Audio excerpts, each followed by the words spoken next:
Bienvenidos, bienvenidas a Los Pasillos del Poder, el detrás de escena de la política argentina y la explicación de por qué pasa lo que pasa. Este es nuestro capítulo 16. No se olviden de seguirlo, de activar la campanita y por supuesto recomendarlo en todo el país.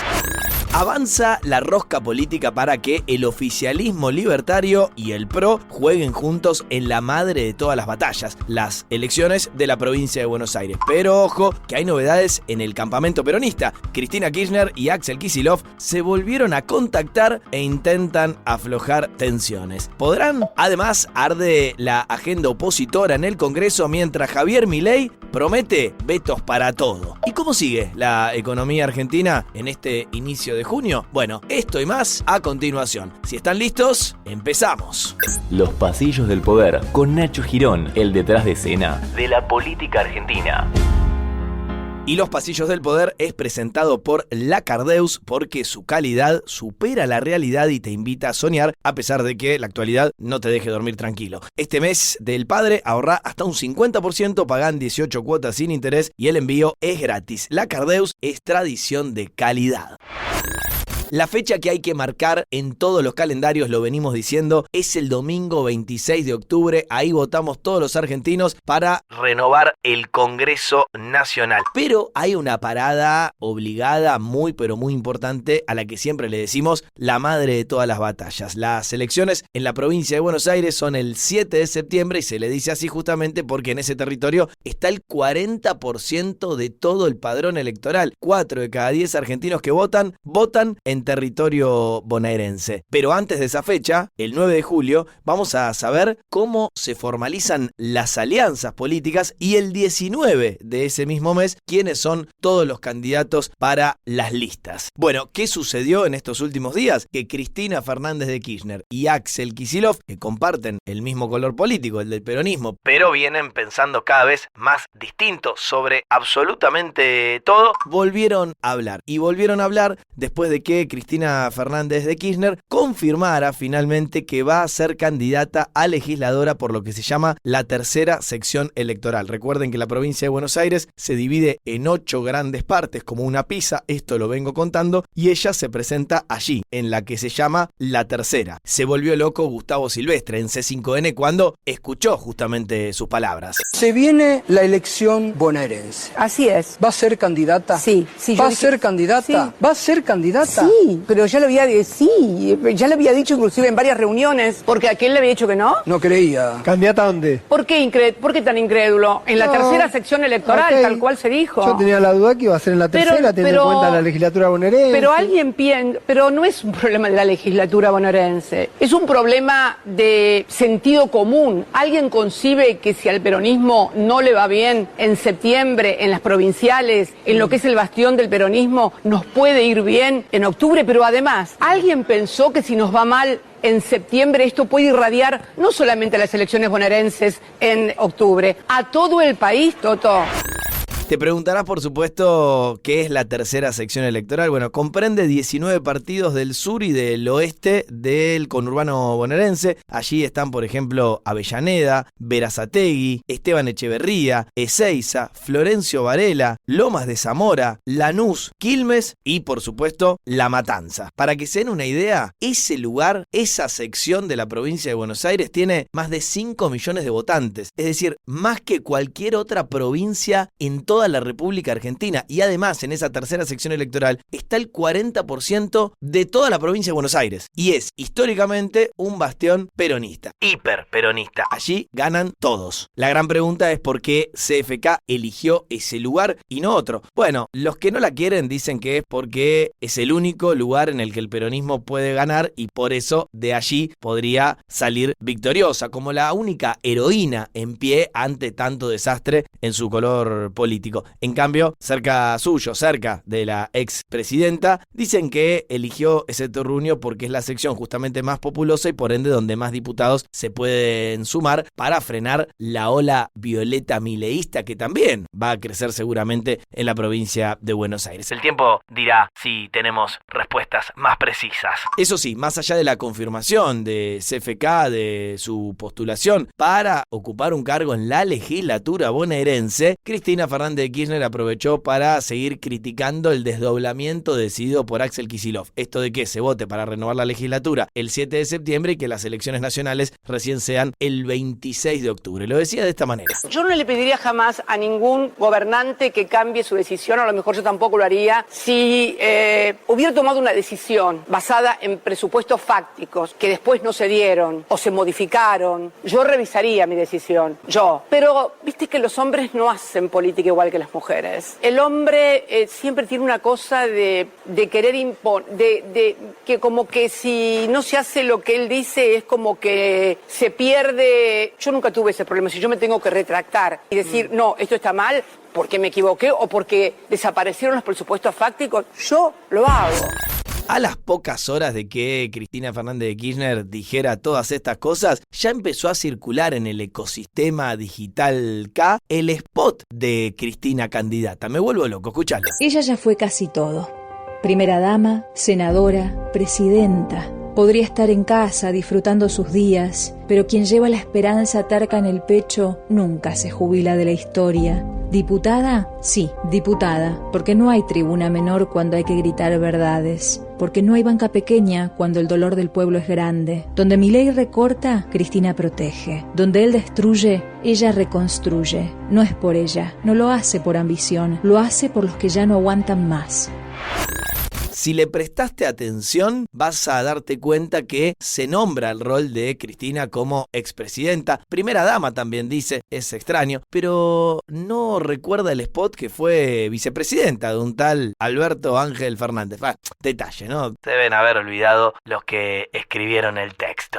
Dicho todo esto, hay dos grandes lecturas políticas. Algunos dicen, dentro incluso del propio campamento peronista, que esta es una gran jugada de Cristina porque se garantiza, como les decía, una foto victoriosa y ordena su espacio a nivel político tanto para adentro como para afuera. Ahora, otros dicen, aunque no se animan a enarbolar esto demasiado en voz alta, que es una decisión de alguien que se está replegando y que juega cada vez más chiquito, teniendo en cuenta que gobernó 2 veces nuestro país. ¿Vos qué pensás? Te lo dejo picando. Como les decía también, en estas horas, Cristina Fernández de Kirchner y Axel Kicillof volvieron a hablar, lo hicieron después de 176 días. La última vez que se habían visto la cara fue el 9 de diciembre de 2024 y recién retomaron contacto el 3 de junio de 2025. Es mucho para personas que compartían constantemente visiones de país y que tenían diálogo asiduo. Por ahora no se habló de nada importante, por lo que me cuentan a mí, en los pasillos del poder. Solo se coordinó algunos encuentros para los próximos días y las próximas semanas y empieza a crecer la idea de lo que les contaba la semana pasada, que es ir a una unidad, elegir todos los titulares de todas las listas, de todas las secciones electorales juntos, aunque sea con forceps, más teniendo en cuenta que ahora lo sabemos y ahora nos vamos a meter también con eso, La Libertad Avanza y el PRO van a jugar de manera coordinada. Entonces, ir separados sería de alguna manera regalarle la elección a ese espacio político, a la derecha de la República Argentina.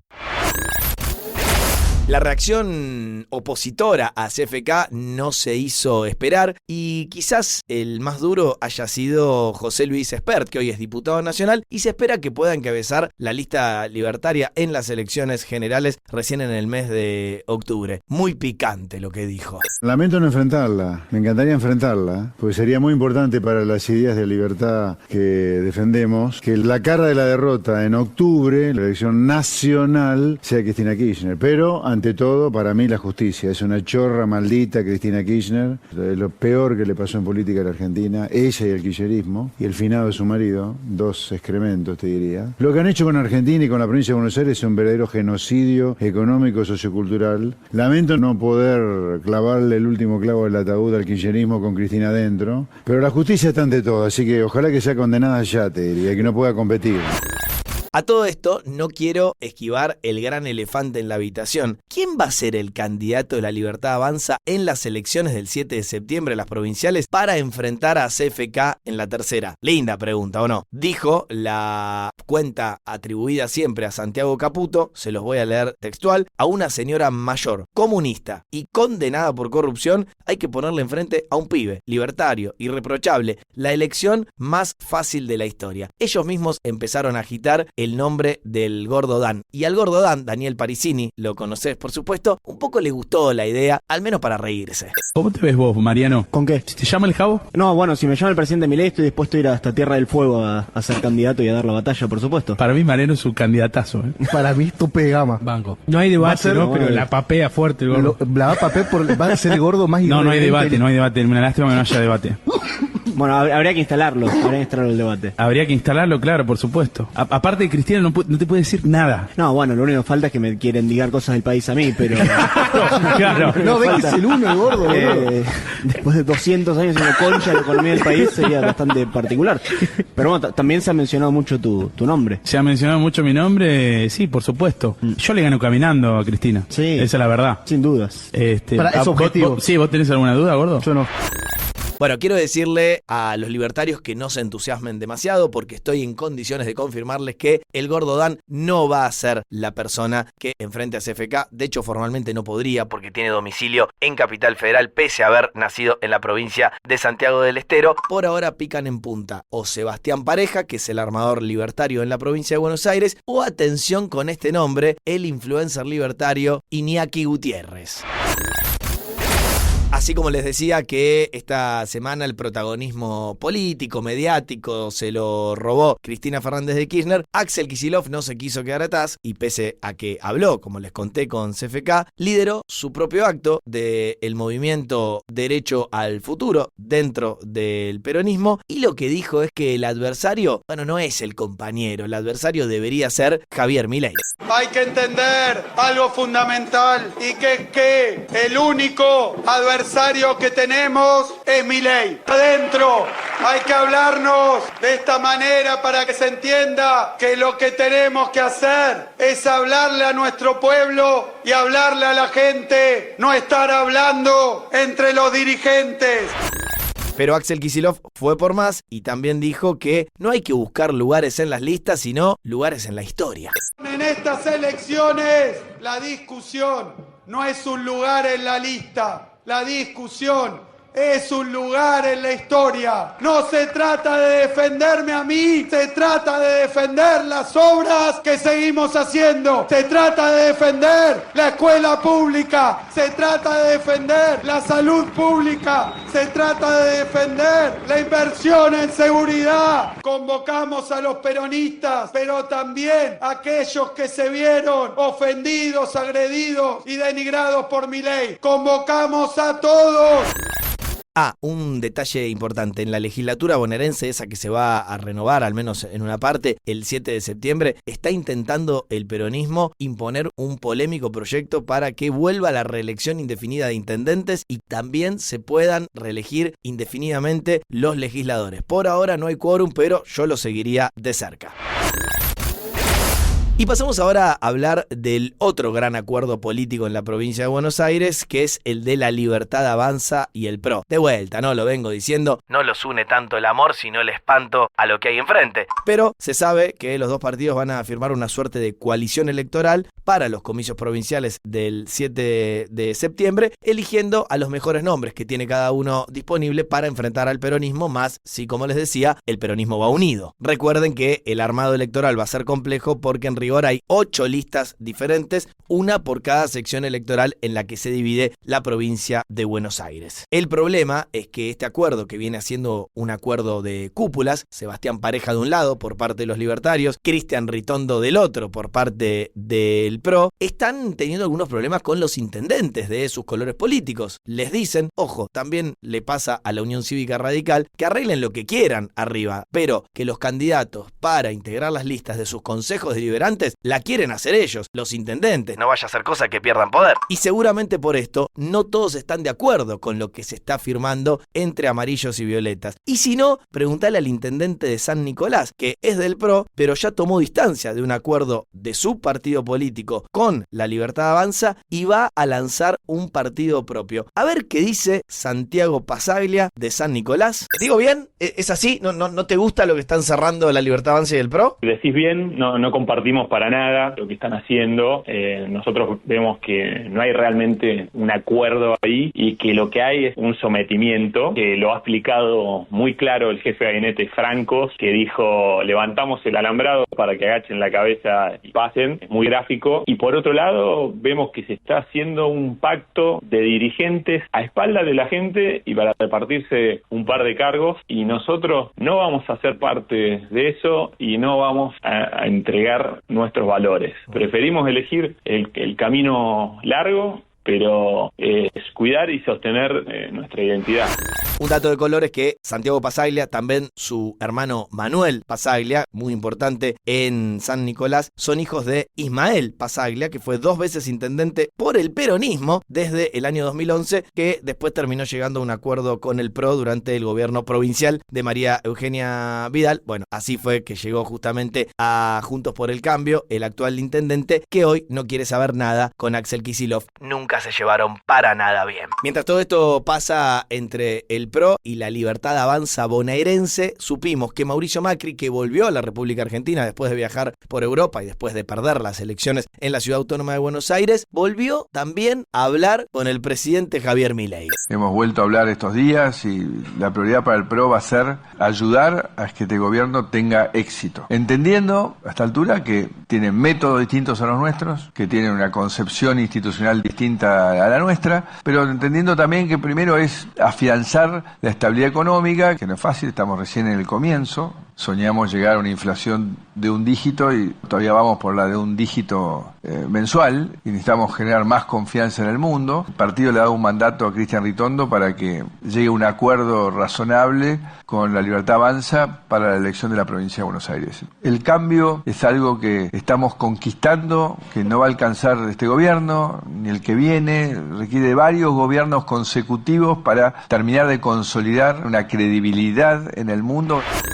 ¿Volverán a ser amigos Javier Milei y Mauricio Macri y Javier Milei? ¿O esta, como en el peronismo, es apenas otra alianza circunstancial? También se las dejo picando. Antes de avanzar, les quiero contar que podés poner de excusa que el ritmo político de Argentina y que yo te traigo acá te da dolor de cabeza o de panza, pero no tenés excusas a la hora de cuidar tu salud. Por eso, este segmento de Los Pasillos del Poder lo acompaña Medife, la cobertura con alcance nacional que te acerca a más de 60.000 profesionales. Camp Doctor, las 24 horas, los 7 días de la semana y excelencia médica. Todo con hasta 50% de ahorro. Sí, hasta 50% menos. Asociate hoy llamando al 0810-122-0400 y cuida tu salud sin excusas. Gracias, Medife.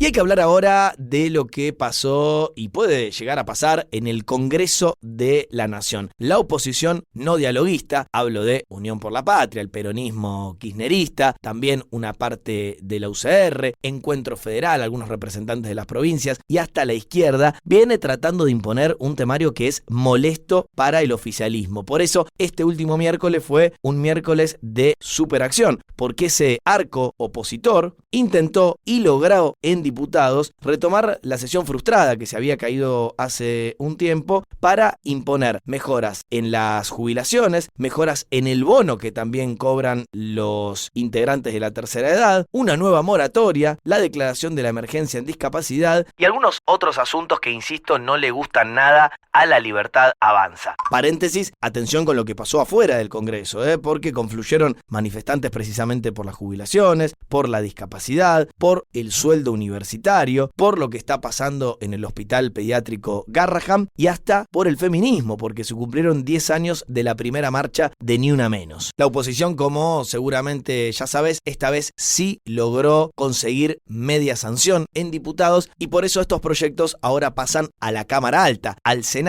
Pero el debate de fondo fue cuánto estas iniciativas pueden complicar el famoso superávit fiscal de Javier Milei y de Luis Luis Toto Caputo. De hecho, en la previa a la sesión de la Cámara de Diputados, el presidente de esa Cámara, que es Martín Menem, difundió que los proyectos implicarían una erogación de $12.000 millones, lo que significaría, seguime con esto, 1,8% del PBI. Pero la oposición fue muy inteligente porque le pidió a la Oficina de Presupuesto del Congreso, que es muy seria, por cierto, que hiciera los números de los proyectos que estaban presentando. ¿Y qué dijo la Oficina de Presupuesto del Congreso? Que el costo fiscal es bastante mínimo. Les doy algunos ejemplos. Estimaron un gasto de 0,084 del PBI para el primer año de la moratoria jubilatoria y 0,081 para el segundo. Es un proyecto que ahora tiene media sanción y que no regala nada, sino que le permite a la gente que no tiene la cantidad de aportes necesarios pagar los años de aporte que le faltan. Otro ejemplo, se calculó en 0,3% del PBI el incremento del bono jubilatorio, que ahora va a pasar de los 70.000 actuales a 110.000 por mes. Y a la vez se calculó entre 0,22% y 0,42% la declaración de la emergencia en discapacidad. Dice la oposición, no es el presupuesto, es que evidentemente no te interesan todos estos temas. Y dice Javier Milei, para ser justo, no te interesan todos esos colectivos y esos sufrimientos, sino lo que te interesa es ponerme palos en la rueda para que yo tenga que asumir el costo político de vetar tus proyectos. Vamos a escuchar sobre esto a uno de un lado y otro del otro para entender qué piensa cada uno. Esto decía, por ejemplo, el diputado Nicolás Massot, que votó a favor de los proyectos que les acabo de contar.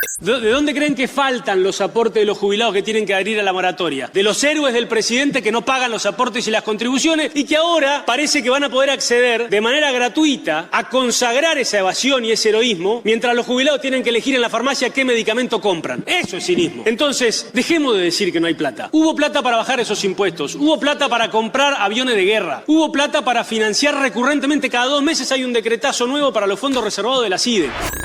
Y esto, en cambio, decía Cristian Ritondo en la Cámara de Diputados, por supuesto, amarillo del PRO y hoy aliado todavía a Javier Milei. Como yo creo que empezó la campaña electoral, que el éxito del gobierno le molesta mucho y que acá hay un partido que cuando peor es mejor, el mismo que nos dejó con el 54% de la pobreza, intentan ver cómo desestabilizan en el Parlamento, al gobierno en su programa económico y así todos los días vamos a ver cómo actúan para que este gobierno y a los argentinos, en definitiva, le vayan mal, a ver si tienen una oportunidad de volver. Les tiró igual un dato llamativo. Un sector macrista del PRO, por ejemplo, María Eugenia Vidal o Silvia Los Penato o Luciano Laspina, eligieron abstenerse a la hora de votar estos proyectos. Es una pequeña disidencia con su partido y por supuesto también con el pensamiento de Javier Milei. ¿Qué dijo Milei después de esta votación? Que incluyó, por ejemplo, la media sanción para que los haberes previsionales suban 7,2%. Textual, esperemos que los senadores ahora no apoyen esta demagogia populista, pero de cualquier manera nuestro compromiso es vetar cualquier cosa que atente contra el déficit cero, y cerró como siempre, fin. Yo le pude preguntar a Guillermo Francos si esto es así, si van a vetar las iniciativas, y sí, fue contundente. ¿Cómo toma el gobierno cuando nace esa agenda en el Congreso? Bueno, por supuesto que sabemos que son las reglas de juego que tiene el sistema democrático, el sistema republicano, y tenemos que lidiar con eso, no nos queda otro remedio, pero también estamos convencidos que norma que se apruebe, que vaya contra alguno de los ejes básicos de nuestra política, el gobierno la va a vetar, el presidente la va a vetar, en esto ha sido muy claro. Así que después es cierto que hay recursos parlamentarios para insistir en una ley, pero se hace más complicado. Una cosa que me quedó del Congreso. La gran duda sigue siendo si la oposición, que avanzó con todo este temario molesto para el gobierno, va a poder avanzar también con la conformación final de la comisión investigadora del caso Libra. Por ahora hay un empate en la cantidad de integrantes y sus colores políticos y necesitan definir un presidente para que esa comisión del criptoescándalo pueda avanzar precisamente en la investigación, citar testigos y llegar a una conclusión. Esa comisión investigadora por ahora sigue trabada y durmiendo el sueño de los justos. Che, qué polémica, ya que recién hacíamos referencia a la discapacidad que se armó alrededor justamente de las declaraciones del titular de la Agencia Nacional de Discapacidad, que es Diego Spanuolo, que de hecho es abogado del presidente Javier Milei en algunas causas, porque se juntó con Ian Moche y su mamá, un nenito de 12 años que tiene una discapacidad dentro del espectro autista, y según ellos les dijo en la cara cosas como esta. A mí lo que más me dolió de la reunión con Spanuolo fue que me diga, si vos tuviste un hijo con discapacidad, no es problema de la familia, no del Estado. Que diga que los derechos adquiridos, o sea, no son derechos adquiridos. O sea, a nosotros nos costó mucho el poder lograr esos derechos y que en realidad él nos hizo un cuestionamiento también que fue literalmente, ¿por qué yo tengo que pagar peaje y ustedes no? ¿En serio dijo eso? Sí. Dijo eso. Dijo, ¿por qué? ¿El funcionario de la Agencia ¿por qué Nacional de Discapacidad? ¿por qué vos no pagás peaje y yo sí? ¿Por qué vos no pagás estacionamiento y yo sí? Y la respuesta fue, ¿cuántas veces vos vas a hacer una terapia, no? ¿Cuántas veces te acercás a... Nosotros con Ian... Terapia muchas veces que tenés que pagar. Bueno, después de estas declaraciones que rebotaron mucho, el jefe de Estado, Javier Milei, compartió una imagen donde se ve a este niño en una entrevista televisiva de La Nación Más junto a nuestro colega Paulino Rodríguez. Aprovechó para criticar a Paulino y puso una foto de Ian juntado con Cristina Fernández de Kirchner y juntado en otra ocasión con Sergio Massa. Y difundió un mensaje que decía abajo, un nene con autismo que opera contra Milei y que viene de una familia ultra kirchnerista. Con total honestidad, meterse de esta manera con un niño con discapacidad me pareció como mínimo canalla. Y destaco, en este caso, el mensaje en su cuenta de X de María Eugenia Vidal, del PRO, recién la nombraba. Escribió, tiene 12 años, no grita, no insulta, no señala, solo habla con respeto, conocimiento y milita por la inclusión. Hoy hay adultos que podrían aprender mucho de Ian. Pasamos rápidamente a nuestro siguiente tema, que tiene que ver con la economía argentina. La semana estuvo marcada por la voluntad de Javier Milei y la Casa Rosada de que algunos de los conflictos sociales no escalen más de la cuenta. Por ahora no lo viene logrando. El gran tema de estos últimos días tuvo que ver con el Hospital Garrahan. Los residentes ahora van a pasar a cobrar 1.300.000 pesos desde los actuales 767.000 que venían cobrando hasta aquí. Pero no está resuelto el conflicto, porque lo que dicen los residentes, los más jóvenes del hospital, es que el gobierno está ofreciendo un monto no remunerativo, es decir, que no se suma al salario y no impacta en los ítems justamente de su recibo de sueldo. Hubo paro en el Garrahan, hubo marcha de velas al obelisco y los distintos sectores del centro pediátrico están analizando cómo sigue una lucha que no termina. Sigue habiendo en paralelo algunos conflictos paritarios relevantes, como el de los estatales. No se ponen de acuerdo porque el aumento que propone el gobierno es muy bajito, pero también hay algunas paritarias privadas trabadas, se los vengo diciendo, como la de comercio, que es enorme, la más grande de la República Argentina, la de alimentación y la de la construcción. La decisión del gobierno sigue siendo no autorizar paritarias por arriba de la inflación. Y atención, porque hay información de último momento en materia económica. El gobierno de la Libertad Avanza finalmente mandó al Congreso el proyecto de ley con el que busca blindar las medidas que les venimos contando que tomó para empujar el uso de dólares ahorrados fuera del sistema formal o debajo del colchón. El título es Ley de Principio de Inocencia Fiscal, que por supuesto le quiere dar tranquilidad al que use su dinero no registrado de que nadie en el futuro lo persiga. Un dato, para que haya evasión simple, ahora el monto mínimo va a ser de 100 millones de pesos, cuando antes era de 1,5. La verdad que había quedado bastante desactualizado. Y para que Arca considere que hubo evasión agravada, la cifra involucrada es de 1.000 millones de pesos. Esto decía en la presentación Juan Paso, el titular de Arca. Que los argentinos que durante años han salvado su plata de las manos de los políticos, adhiriendo a este régimen, podrán usarla para lo que quieran sin tener que explicarle nada a nadie. Por eso instamos al pueblo a adherirse a este régimen. Es sencillo, te adherís, pagás y te despreocupás. No te va a buscar nadie por los ahorros que te ganaste, porque son solo tuyos. Nunca más un argentino de bien será perseguido por los burócratas de turno.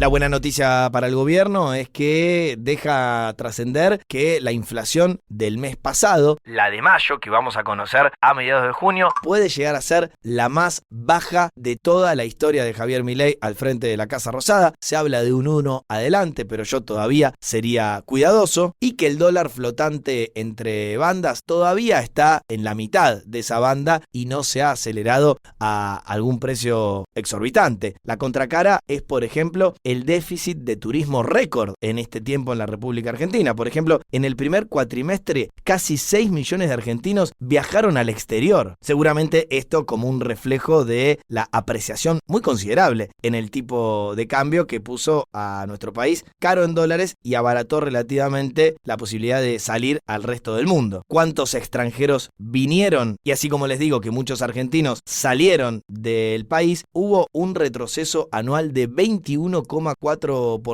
cuando analizamos la cantidad de extranjeros que vinieron a pisar suelo argentino. Es la cifra más baja de la última década, por supuesto excluyendo los años de pandemia.